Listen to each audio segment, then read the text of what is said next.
These teenage sisters believe they're haunted by a poltergeist. I was going to ask the same question as I asked earlier. How many voices are there? 600. 600 the voices. I know the joke. How many really are there, Margaret? I think so far we've had 10 Three. Sensible voices, but the rest of the names are absolute rubbish.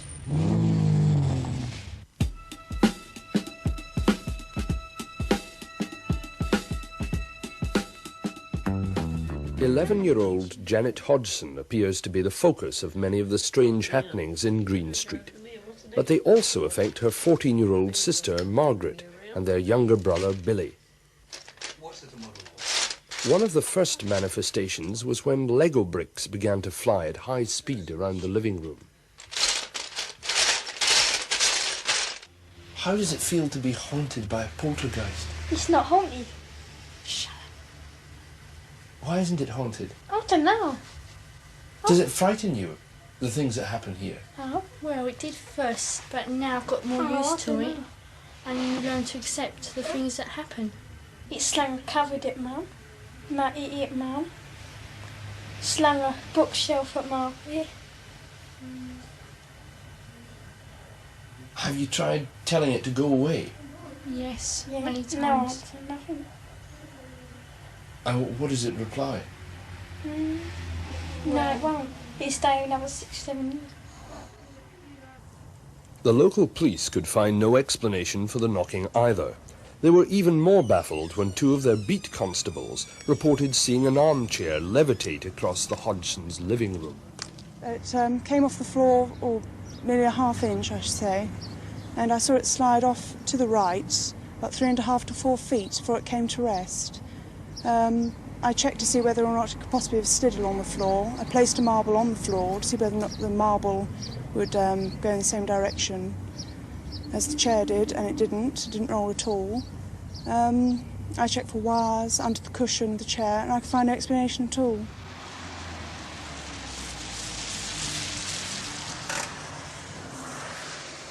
Maurice Gross is an electronics engineer and an investigator for the Society for Psychical Research.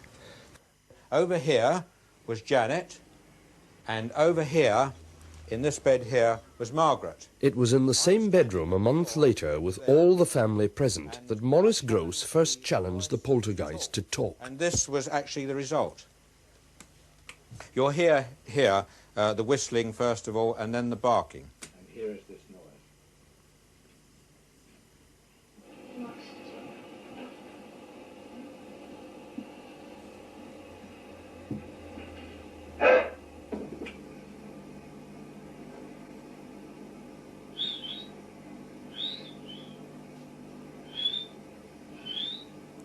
The barking here is quite extraordinary, actually.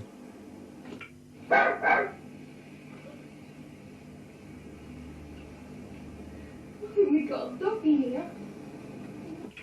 I then said to it, you can whistle. I then, as I said on the tape here, I then said to it, if you can whistle and bark and groan, then you can talk. And I asked it to actually say my name. Result.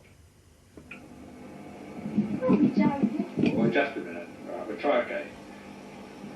I want you to call out my name. My complete name. Maurice Gross. See if you can do that.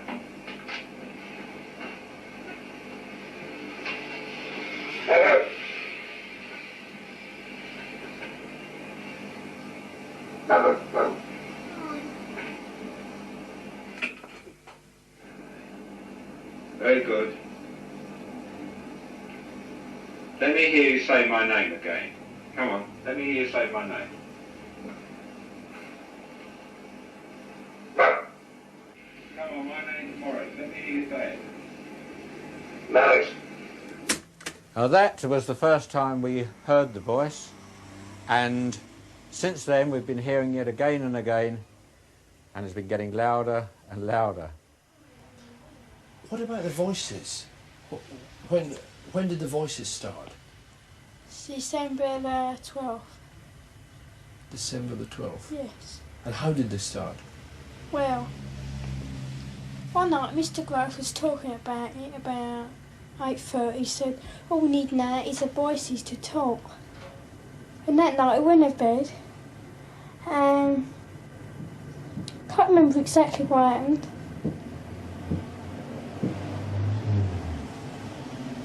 And What's that knocking? yeah, That's, I can hear it now. I was doing that yesterday morning and Peggy was on her own. So she come in to us because it wasn't her, she come in. We sat together and we heard it. And I counted down my knocks and there was 14 altogether. And it's doing it again now. That was 3 knocks just now. Yes, it goes in 3s and 2s. how we first got contacted, this was when Mr. Grove said, if there's anyone there, knock twice for yes, and if not, one for no. I wonder if we did that now, whether it would answer. Is anybody there?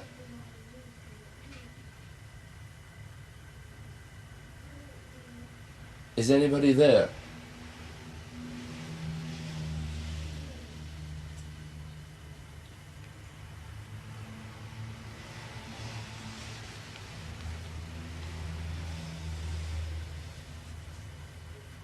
Nothing.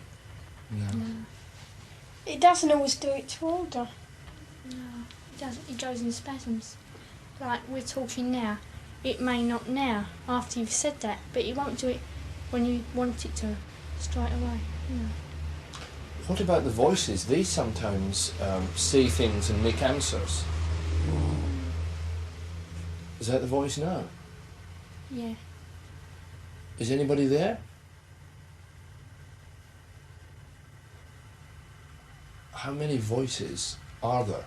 Dirty Dick, Andrew Garner, and Stuart Thurton. Certain. Dirty Dick, Andrew Gardner, and Stuart. Thurton.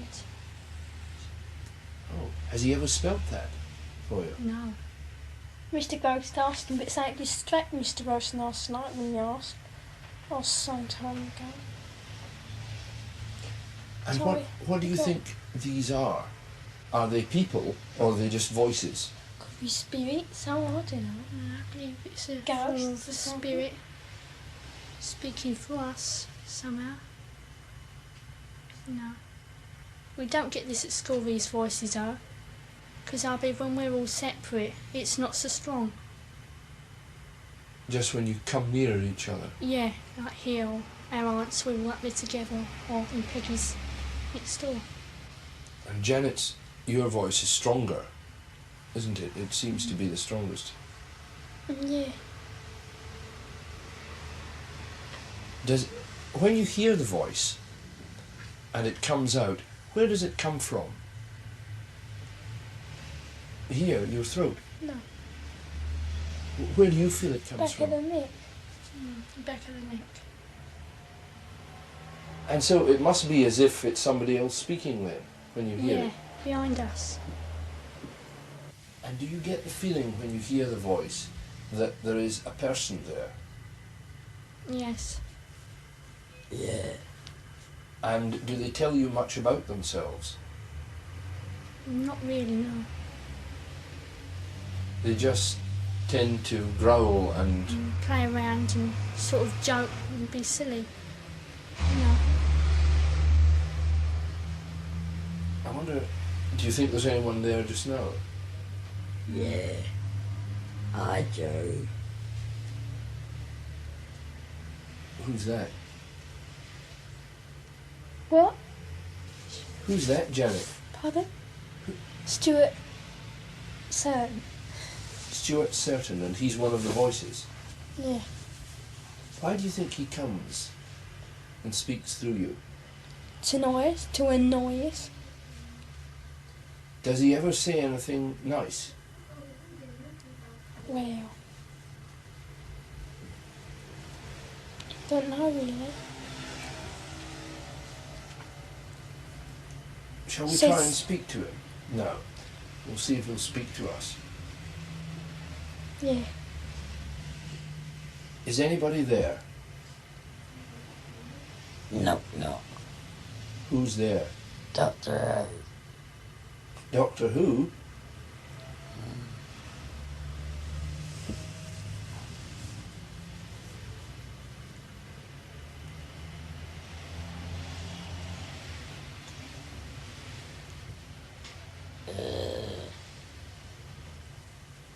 Goose chases here. Mr. Gross, a lot of people, hearing these voices produced by the children, will simply say that they are very good ventriloquists and that this is all a hoax. How would you react to that? Certainly not. They're certainly not very good ventriloquists. We have had tests on them to see whether they can ventriloquize. They can't. To keep up this particular type of voice for any length of time without damage to the vocal cords is absolutely impossible. I mean, there must be some hoarseness attached to it. But don't forget, these children don't do this for a couple of minutes or so. They do it for lengths of periods up to 3 hours, and without any hoarseness or sore throats whatsoever. Well, perhaps, Guy, perhaps you've got something to say to them. Yeah. I'd like to know how you make this noise without bashing Janet's vocal cords to pieces. If I do it for half a minute, I get a sore throat. Joe? Guy Lyon Playfair is an author of books on the paranormal, with experience of poltergeist cases in Europe and Brazil. How do you do it, mate? God, Vic, hours. Don't you ever get a sore throat, Janet? No. Sure. Yeah.